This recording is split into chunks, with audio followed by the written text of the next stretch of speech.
In today's video, I'm going to teach you how to add pivot points standard indicators in TradingView Pro, quick and easy guide. By the end of this tutorial, you'll know exactly how to get the pivot point standard indicator onto your charts, so you can start using it to find potential support and resistance levels in your trading. I'll walk you through each click slowly, so feel free to follow along in your own TradingView window as you listen. First, make sure you're logged into your TradingView Pro account and that you have a chart open. It can be any market or time frame. The process is always the same. Once your chart is open and loaded, move your attention to the top of the screen, right above the price chart.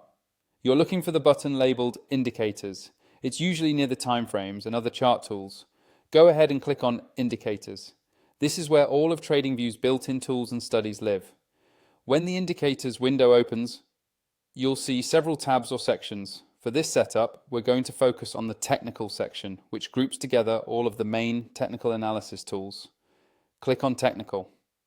This will filter the list and make it easier to find exactly what we need, instead of scrolling through everything. At the top of this window, you should see a search bar. Click inside that search bar and start typing Pivot Points Standard. As you type, TradingView will narrow down the options for you. When you see Pivot Point Standard appear in the list of indicators, that's the one we want. Move your mouse over it and click once. As soon as you do, the indicator will be added directly onto your chart.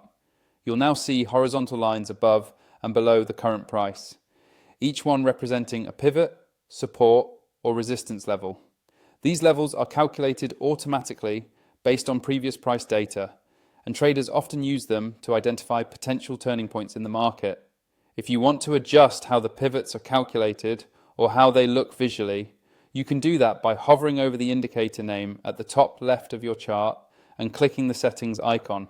From there, you can change things like the time frame used, the style of the lines, and the colors, so the pivots fit your personal trading style. Finally, if you haven't signed up for TradingView Pro yet and you want to unlock more tools, extra charts, or additional indicators on one screen, be sure to use the link in the description to sign up. That way, you'll have full access while following along with tutorials like this one.